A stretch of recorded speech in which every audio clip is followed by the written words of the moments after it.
Hi, this is Mr. Evans. This video looks at external growth, which is here in the specification. It follows on from the previous video on organic growth, and you need to be aware of the advantages and disadvantages of both methods of growth. So I started off the last video by kind of defining organic and external growth, because that helps you understand the concept. So organic growth occurs when a business expands by increasing the scope of their internal operations. What does that mean? Basically, the business is controlling their own growth. They are opening new stores that is under their own brand. They're not just buying another store, but they're opening a new store. They're not taking over any other businesses, but they're opening their own stores, and they're essentially controlling the growth themselves. Whereas external growth is comprises of mergers and takeovers, where one business usually agrees to merge with another business, as was the case with Jaguar Land Rover. I believe that Land Rover was the main party behind it, but they agreed to merge, and now we've got a company called Jaguar Land Rover. They're one company. They have merged. And well, why would you look to merge, do a takeover through external growth rather than organic growth? Well, it enables a company to gain sales and market share very quickly. Obviously, if you're opening your own new stores and you're expanding organically, that can be very time consuming. You've got to get planning permission to build the stores, you've got to actually build them, you've got to kit them out. It takes time to do that. You could literally, for a takeover, be running another business tomorrow and have their stores, etc., under your belt. What are the other benefits? Well, it enables you to gain synergies and economies of scale. This is actually a slide that I've used for A level. I've not changed it much, so I'm not going to kind of dumb down. I'll just try and explain for you. And if you can understand most of this stuff, you'll have plenty for the GCSE. So synergies occur when businesses are able to find things that work together well. So for example, Jaguar and Land Rover, they'll need two production plants because they've got two separate brands of vehicles coming through. But maybe they'll be able to merge their marketing office. It doesn't really matter who does the marketing, so they could gain synergies because they can combine their marketing team, and that marketing team can become more efficient. What it often means, in all honesty, is that there are job losses because you don't need two separate marketing teams. One team can probably do the whole thing for the whole business. So it enables you to gain synergies, which means you can save money and you can gain economies of scale. Similar to what I've just explained, cost savings can be made by combining functional areas. So, if you've got a human resources department who's very, very good at recruiting, you don't really need two human resource departments. So, whilst you might need two production facilities, there might be certain areas like finance. You don't need two sets of accountants. So you can combine functional areas. Get rid of some staff, unfortunately, is often the case, and then you are able to save money. You can gain expertise and know-how.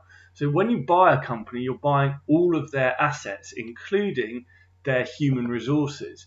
So, within an organisation like Jaguar Land Rover, or within an organisation like Jaguar, you'll have had engineers working there for a long, long time. When the merger took place, those people started being employed by Jaguar Land Rover. Land Rover were able to gain the expertise built up by those Jaguar engineers. They get that. Also, they might gain new technology. If Jaguar were using really advanced new technology methods, they were able to gain them. IP is intellectual property, so it concerns things like patents, where if an organisation has a really good idea for a really efficient car engine, say, right, Land Rover would have acquired that when they acquired the Jaguar brand. So basically, and of course you reduce the level of competition as well. But basically, the advantages of doing this are around taking over a pre-packaged company with expertise, that you buy in, you buy their sales, you are able to combine perhaps some of the resources, fire some people, save some money, and they tend to be the advantages of external growth. However, the disadvantages is that you've got two different companies. Often they will be operating two different computer systems.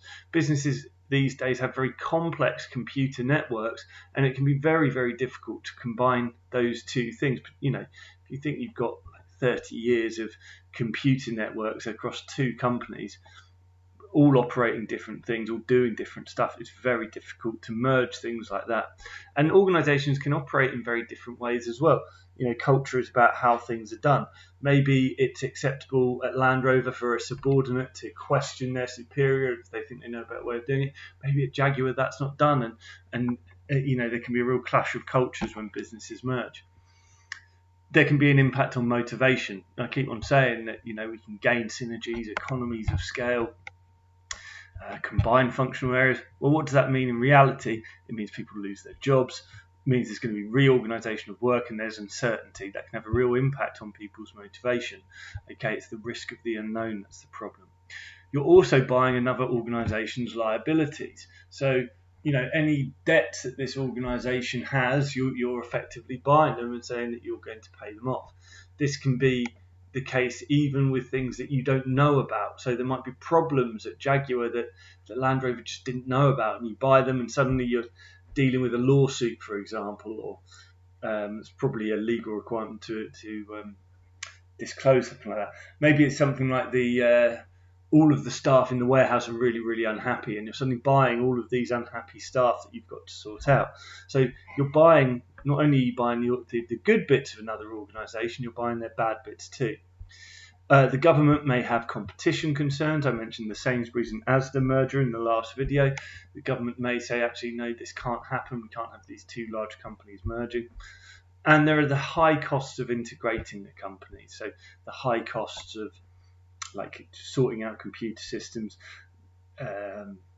working out where you can save money, putting in place management systems that will work across the organisation. This all costs time and money. So they're the main benefits and cons. Well, when would external growth be most appropriate? Well, when one organisation, or at least one of the organisations, has a strong management team that's able to integrate the two business cultures and able to integrate the two businesses to say, look, this is how we're going to do it. Let's get everyone on board. And if you've got a strong management team to do that, it can be a successful way of growing. It can be good if significant economies of scale are achievable.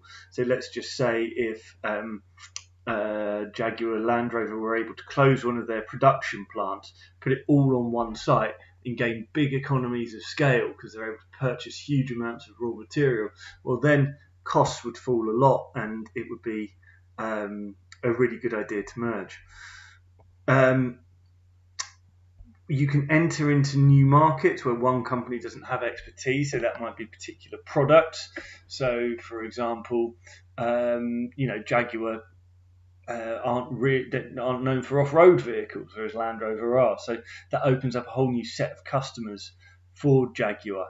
The other notable example of this is that Jaguar and Land Rover actually have formed a company in China with a Chinese company called Chery.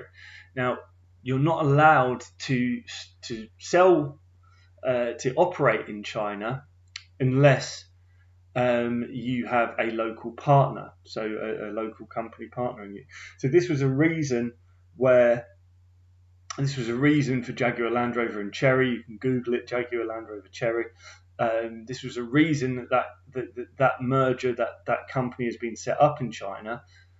It's because Chery have got a good understanding of the Chinese market. It enables Jaguar Land Rover to enter that market, and of course Chery benefit because they get the expertise of Jaguar Land Rover as well, which can improve their cars, which basically weren't that good actually. So benefits on both sides.